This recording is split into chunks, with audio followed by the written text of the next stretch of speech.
बात तो किसान तो है ही तैयार, भाजपा को हराने के लिए व्यापारी भी तैयार हैं, भाजपा को हराने के लिए युवा भी तैयार हैं, भाजपा को हराने के लिए महिलाएं भी, बहनें भी तैयार हैं। ये जो चुनाव होने जा रहा है इसमें बुरी हार भारतीय जनता पार्टी हार करके आएगी। मैं एक बार फिर अपने आए हुए किसानों का धन्यवाद देता हूं और मैं उन्हें भरोसा दिलाता हूं, विधानसभा में भी लोकसभा में भी आपकी बात को रखेंगे और आपके लिए समाजवादी पार्टी लड़ेगी भी, हक दिलाएगी भी, और आने वाले समय में सरकार बनेगी तो सर्किट रेट बढ़ा करके आपको मुआवजा दिलाने का काम हम सब लोग मिलकर के करेंगे। अयोध्या के मिल्कीपुर में उपचुनाव होने हैं, 5 फरवरी को वोटिंग होगी, 8 फरवरी को जो है इसके नतीजे आएंगे। उससे पहले समाजवादी पार्टी के राष्ट्रीय अध्यक्ष अखिलेश यादव जो है भारतीय जनता पार्टी को घेरने की तैयारी कर रहे हैं। आज समाजवादी पार्टी पर अखिलेश यादव ने एक बड़ी प्रेस कॉन्फ्रेंस की। यहाँ पर अयोध्या वासी जो है अपने जमीनों के दस्तावेज लेकर आए हुए थे। तमाम जो अयोध्या वासी थे उन्होंने सरकार पर आरोप लगाया कि आवास विकास जो है उनकी जमीनों पर जबरदस्ती कब्जा कर रहा है, जमीनों को नजूल बता रहा है, जबकि वो 100-150 सालों से वहां पर खेती बाड़ी करके अपना जीवन यापन करते आ रहे हैं। अयोध्या के पूर्व विधायक पवन पांडे जो है सभी जो है अयोध्या वासियों को लेकर आए थे। उनका कहना था कि जहां पर उनकी जमीनें थी उनके पास कागज है, दाखिल खारिज है, बावजूद इसके जो है सरकार इसे नजूल बताकर इस पर कब्जा करना चाह रही है, इस पर टेंट सिटी बनाना चाह रही है। अयोध्या वासियों का मानना था कि वो अपनी जमीनें जो है सरकार को देने के लिए तैयार हैं, लेकिन सरकार जो है इन जमीनों का उचित मुआवजा नहीं दे रही है। मुआवजा तो छोड़िए, उनको उस जमीन का एक भी रुपया नहीं दे रही है, जिसको लेकर वो आज अखिलेश यादव से मुलाकात की है। तो कहीं ना कहीं देखा जाए तो समाजवादी पार्टी के राष्ट्रीय अध्यक्ष जो है अभी से जो है मिल्कीपुर को लेकर जो है भारतीय जनता पार्टी को घेरने की पूरी तैयारी कर रहे हैं। अयोध्या वासियों को लेकर आज जिस तरीके से प्रेस कॉन्फ्रेंस कर भारतीय जनता पार्टी पर आरोप लगे हैं वो कहीं ना कहीं जो है भारतीय जनता पार्टी को कमजोर करेंगे। कि जहां जितने भी लोग यहाँ पर आए थे, सैकड़ों किसान जो है आज राष्ट्रीय अध्यक्ष अखिलेश यादव से मुलाकात की और अपनी बात रखी और ये भी कहा कि जो इससे पहले भी जो जमीनें उनकी गई थी उसका भी उनको कोई मुआवजा नहीं मिला। सभी किसानों का धन्यवाद और आभार प्रकट करते हैं। साथ ही साथ हम सभी लोग बहुत आभारी भी हैं उनके कि इन परिस्थितियों में जहां सरकार समय समय पर डराती है, उनके अधिकारी अन्याय करने के लिए हमेशा तैयार रहते हैं, उस समय किसान समाजवादी पार्टी और हम पर भरोसा कर रहे हैं। मैं अयोध्या वासियों का और खासकर किसानों का बहुत बहुत धन्यवाद और आभार प्रकट करता हूं। अभी जब बात शुरू हुई तो ये कहा गया कि ये भारतीय जनता पार्टी के भी कार्यकर्ता रहे हैं और आज इनके साथ भी अन्याय हो रहा है। और सच्चाई तो ये है कि इधर जिस तरीके से सरकार काम कर रही है, भारतीय जनता पार्टी के लोग भी जानते हैं कि भारतीय जनता पार्टी उनकी सगी नहीं है। इधर जिस तरीके से भारतीय जनता पार्टी फैसले ले रही है, काम कर रही है, भारतीय जनता पार्टी के लोग भी ये महसूस कर रहे हैं कि भारतीय जनता पार्टी उनकी सगी नहीं है। और मैं एक उदाहरण नहीं, कई उदाहरण दे सकता हूं।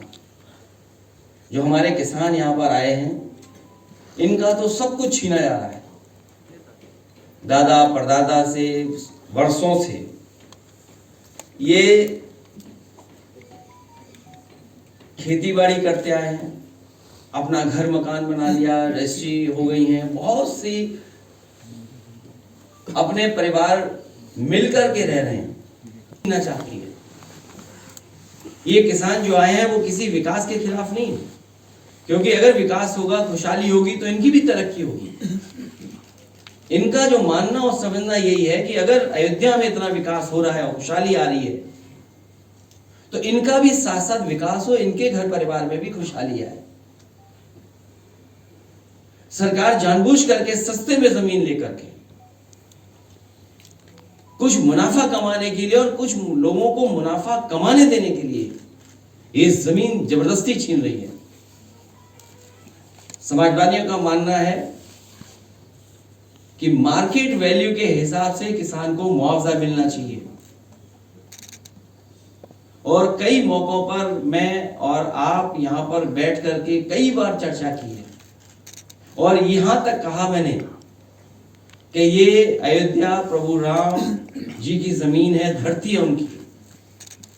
न केवल भारत, दुनिया के लोगों को वहां के प्रति आस्था है, तो वर्ल्ड क्लास सिटी बने, वर्ल्ड क्लास इंफ्रास्ट्रक्चर बने, लेकिन जो लोग वहां से उजाड़े जा रहे हैं वो उजड़े नहीं, वो भी कम से कम बराबरी के साथ खड़े दिखाई दें। इसलिए मैंने कहा था कि अगर सर्किट रेट बढ़ा करके 6 गुना भी मुआवजा देना पड़े तो सरकार को पीछे नहीं हटना चाहिए। मैं आज फिर दोहराता हूं, जिस समय किसान एयरपोर्ट को लेकर के, अपनी जमीन को लेकर के यहां आए थे, कि वो वहां खिलाफ नहीं थे विकास के, या समय समय पर जो हमसे मिले हैं जिनकी जमीनें जा रही हैं, मैंने उनसे भी आश्वासन दिया था। फिर कहता हूं मैं कि इस सरकार से मांग है हमारी कि सर्किट रेट बढ़ा करके 6 गुना मुआवजा मिलना चाहिए, जो मार्केट वैल्यू है उसके हिसाब से उनका मुआवजा मिलना चाहिए। और अगर ये सरकार नहीं देती है, जब कभी भी समाजवादी सरकार बनेगी तो अयोध्या निवासियों को इसी तरीके से सर्किट रेट बढ़ा करके मार्केट वैल्यू के बराबर उनको मुआवजा दिलाने का काम करेंगे। कि ये जरूरी है, जब तक सब स्टेशन नहीं हटेगा तब तक यहाँ सुंदरता नहीं बनेगी। तो आपको मैं जानकारी दे दूं, उस समय जो मार्केट वैल्यू थी उसके हिसाब से उसे मुआवजा दिया गया था। वो कोई रस्तोगी थे, शायद उन्हें 37 करोड़ रुपया उसका मुआवजा मिला था। सोचिए आप, 37 करोड़, और बहुत 1 एकड़ जमीन रही होगी या 2 एकड़ जमीन रही होगी, वो अभी मुझे मेजरमेंट्स नहीं पता है, लेकिन उतनी जमीन के सरकार के खजाने से पैसा दिया गया। सवाल ये है कि अयोध्या में वर्ल्ड क्लास सिटी बने, और बीजेपी के लोग ये तो कहते थे वेटिकन सिटी बनाएंगे, हम उससे बेहतर सिटी बनाएंगे। अरे बीजेपी वालों, जरा गूगल करके तो देखो वेटिकन सिटी दिखती कैसी है। अगर उसके हिसाब से अगर तुमने 1 इंच भी बनाया हो अयोध्या में कहीं, तो बता दो हमें। आप उन गरीबों को आप मार रहे हो, किसानों की जमीन छीन रहे हो, जिनका जीवन यहाँ पर सदियों से वही होता है। इन्हें भगवान प्रभु श्री राम भी छोड़ेंगे नहीं, इनके खिलाफ भी भगवान श्री राम जी कुछ न कुछ करेंगे। सर एक सवाल है सर जो गरीबों को दुख दे रहे हैं। सर एक सवाल है अयोध्या को लेकर के, ये किसानों की बड़ी समस्या छुट्टा पशुओं को लेकर की भी है सर। देखिए, समाजवादी पार्टी का प्रत्याशी पीडीए परिवार का है, काम हो रहा है हमारा, ऐतिहासिक जीत होने जा रही है। बस हमारा आपसे निवेदन है, हमारे समीकरण की आप चर्चा करते हो कई बार, हमें चैनल पे डर लगने लगता है। हमारे ही रास्ते पर भारतीय जनता पार्टी चलेगी, उस पर दूसरा कोई रास्ता नहीं है। जब भी उन्हें विकास के रास्ते पे चलना पड़ेगा तो हमारे ही रास्ते पर, ये पीडीए के रास्ते पर है। और देखिए पीडीए का कमाल क्या हुआ, कुंभ के मेले में हर खंबे पे पीडीए पीडीए लिख गया। आप पता करिए, आप जानते होंगे, हर खंबे पे पीडीए लिखा हुआ था। तो बताओ प्रभु श्री राम ने करा ये कि नहीं किया? बाद में जब सरकार को पता लगा तो हटवाने में लग गए, क्योंकि पीडीए का मतलब जो बीजेपी के अधिकारी को पता ही नहीं था, प्रयागराज डेवलपमेंट अथॉरिटी। सोचिए हमारा कितना प्रचार किया कुंभ में, अब सुना है कि सब हटवा दिए गए सरकार ने। सोचिए ऐसी सरकार है।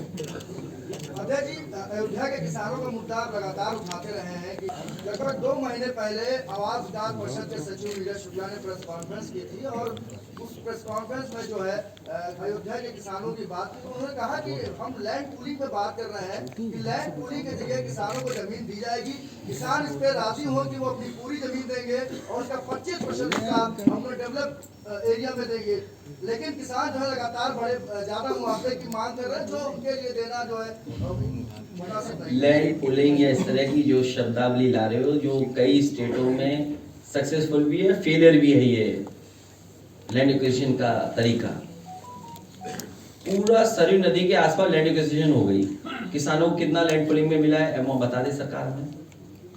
अगर कहीं भी अयोध्या में किसानों की जमीन लेने के बाद किसानों को कहीं डेवलपमेंट के लिए जमीन दी गई हो, डेवलप करके जमीन दी हो तो बता दें हमें। पूरा सरयू के आसपास सभी जमीन बिक गई। अधिकारियों का कहना है किसान राजी ही नहीं है लैंड पूलिंग के लिए। हम भी राजी नहीं है। हम मार्केट वैल्यू के हिसाब से पैसा चाहते हैं, किसानों को मुआवजा मिले। जहां आश्रम बनने चाहिए वहां होटल बनाना चाहते हैं। ये बात तो किसी को समझ में नहीं आ रही। अच्छे आश्रम बने, अच्छे रुकने का स्थान बने, धर्मशाला बने, वर्ल्ड क्लास इंफ्रास्ट्रक्चर के साथ चीजें बने, लेकिन अखबारों में विज्ञापन हम लोगों ने भी पढ़ा था कि 5 स्टार होटल बनेंगे। बीजेपी के लोग तो 5 स्टार होटल के खिलाफ थे, उस संस्कृति के खिलाफ थे। कम से कम बीजेपी के लोग ये बताएं कि 5 स्टार बनने के लिए उसमें बार होना जरूरी है कि नहीं जरूरी है, ये बता दें बस बीजेपी के लोग।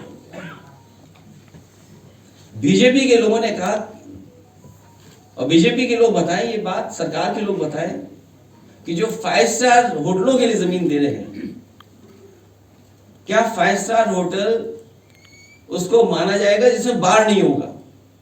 और हमने वो तस्वीरें देखी हैं, वो पानी का माँ गंगा पर वो चलता जहाज देखा हम लोगों ने, जिसको कभी किसी स्टार की कैटेगरी में रखा गया था।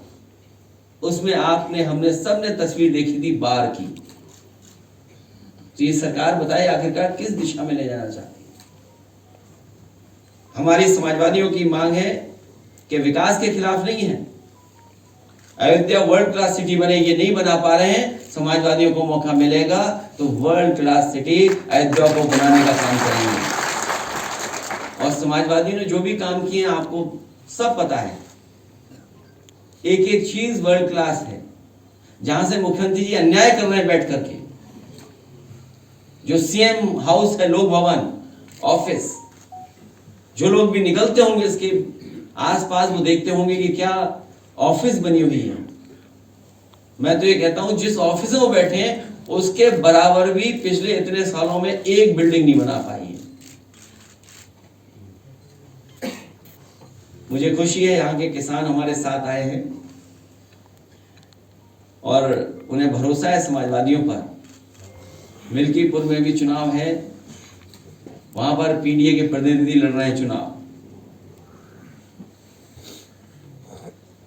पीडीए के प्रतिनिधि ही समाजवादी पार्टी के प्रत्याशी हैं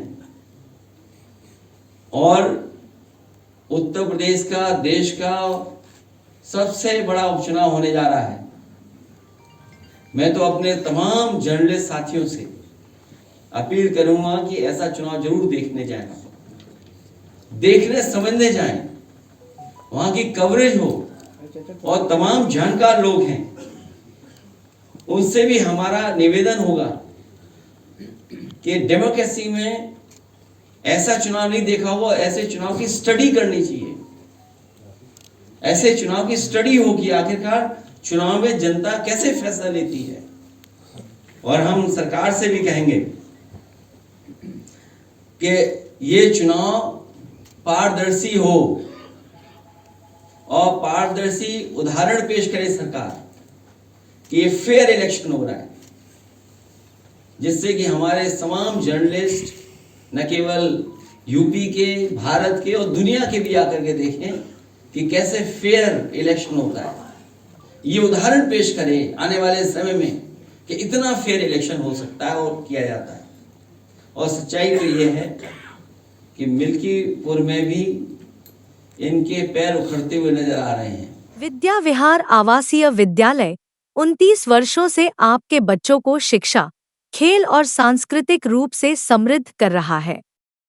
बिहार के पूर्णिया में स्थित हमारा 40 एकड़ का हरा भरा परिसर और 27 एकड़ का खेल मैदान एक ऐसा वातावरण प्रदान करता है जहां विद्यार्थी न केवल पढ़ाई में बल्कि हर क्षेत्र में आगे बढ़ते हैं। सत्र 2025 से 26 के लिए कक्षा 4 से 8 एवं 11 में नामांकन के लिए संपर्क करें 8448448720 वेबसाइट www.vvrs.org।